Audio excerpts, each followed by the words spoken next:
ఏమే ఎక్కిళ్ళు పడతానే నీళ్ళు తీసుకురా. నెక్కవనాలి ఏం ఫాస్ట్ పడు. చూసినావా డాడీ, నాకు చూస్తేనే నీకు ఎక్కిళ్ళు ఆగిపోయినాయి. అది సర్లే పోయ్, నువ్వేం స్కూల్కి పోలేదా? సమ్మర్ సీజన్ కాబట్టి హాఫ్ డే స్కూల్స్ అప్ప ఇప్పుడు నుంచి. యా హాఫ్ డే స్కూల్స్ లేదు, అంతా ఉంటుంది అక్క. సార్ ఊరికే చెప్పింటాడు హాఫ్ డే స్కూల్స్ అంటే హాఫ్ డే స్కూల్స్ అంతే.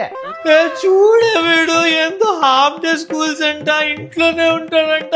అమ్మయ్యా నాయనా మా నువ్వు ఇంట్లో ఉంటే నాకు బతకనివప్పా. నువ్వు యా బ్యాటో బాలో తీసుకొని బయటికి పోయి ఆడుకోప్పా. Very good very good. అయ్యో ఏందండి, మీకు అసలు బుద్ధి ఉందా? ఉందా? ఉంది. పిల్లోళ్ళకి వంట పూట బడి ఇచ్చేదే బయట తిరగద్దండి, కొంపలో కూర్చోండి అని. నువ్వేమో బయటికి పొమ్మంటున్నావు.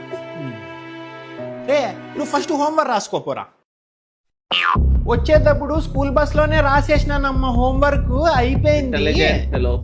రాసేసినావా? నువ్వు మ్యాథ్స్ లో వీక్, బుక్ లెక్కలు చేసుకో ఫస్ట్. నువ్వు ఈ రోజే అయిపోయిందమ్మా, ఏం లేదు చదువుకుంటేకి. అన్నీ అయిపోయినాయంట.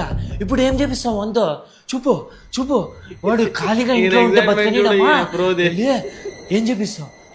ఏం చేపిస్తావు? చూపు చూపు. మంచం కింద బ్యాట్ ఉంది, బయటికి పోయి ఆడుకోపోనా అన్న. సర్లేమ్మా, పోయి ఆడుకుంటాను. Bye friends. ఇప్పుడే కదే బయట ఎండు ఉంది, పోకూడదన్నా. మమ్మల్ని చంపే కన్నా బయట పోయి ఎండకే చచ్చిపోనిలే. లే, ఎండకి వడదెబ్బ తగిలితే దెబ్బలు నువ్వు తిను, వడ నాకు పట్టుకొచ్చి. నాకు కూడా ఒకటి ఉద్దివడ కావాలప్ప, నాకు భలే ఇష్టం ఉద్దివడ. భారీగా ఉన్నాడు.